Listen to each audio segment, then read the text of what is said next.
Ration కార్డులు లేని వాళ్ళకి రేషన్ కార్డులు కూడా మేము ఇస్తాం. ఏ కొలబద్ద లేకుంటే ఇస్తే నేషనల్ హైవేస్ రోడ్లలో పోయిన వాటికి రైతు బంధు వేసినట్టు ఉంటుంది.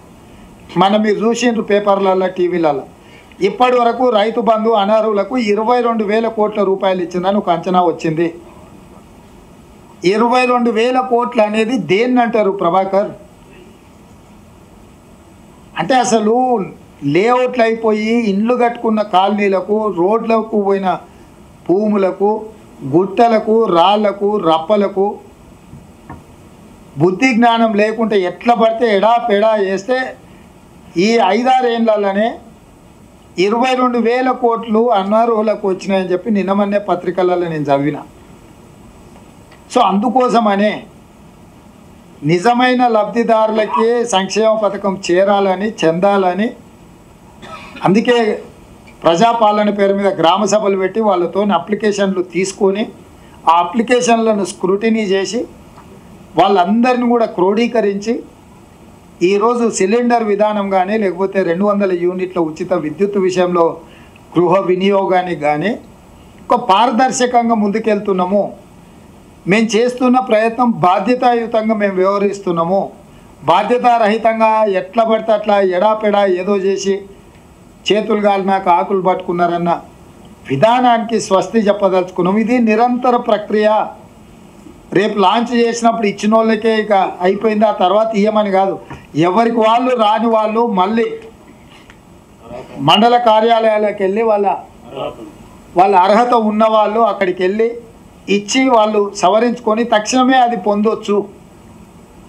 ఏదైనా కారణం చేత ఎవరికైనా ఉచిత విద్యుత్ విషయంలో కానీ సిలిండర్ విషయంలో కానీ ఏదైనా అవకాశం రాకపోతే ఎవ్వరు ఆందోళన చెందాల్సిన పని లేదు.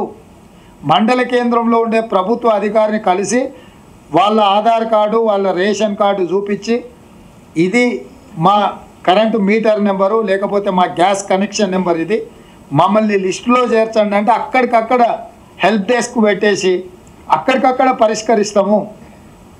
ఎవ్వరు అపోహ చెందాల్సిన పని లేదు. ఇది నిరంతర ప్రక్రియ. మొన్న గ్రామ సభలల్లో తీసుకున్న అప్లికేషన్లో స్క్రూటినీ చేసి అన్నీ సరిచూసుకొని ఈరోజు వాళ్ళతో ముందుకెళ్తున్నాము.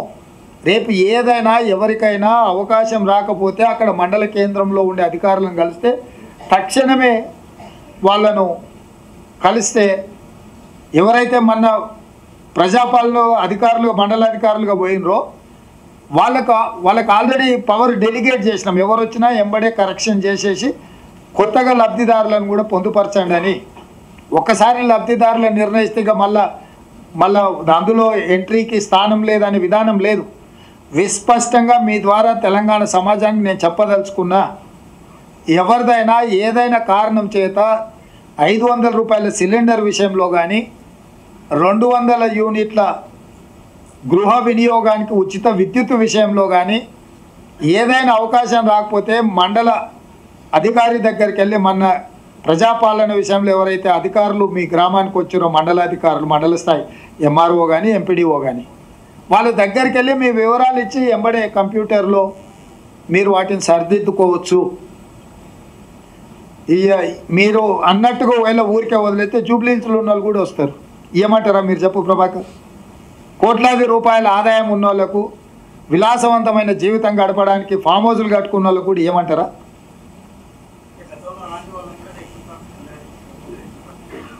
అట్లా ఏమైనా ఉండి నీ దృష్టికి వచ్చి రాంబాబు ఇది తప్పని చెప్తే తప్పకుండా రద్దు చేస్తాం. ఒకవేళ జూబ్లీహిల్స్లో ఉన్న వాళ్ళకి ఎవరికైనా అట్లా తెల్ల రేషన్ కార్డులు ఉంటే తప్పకుండా రద్దు చేస్తాం.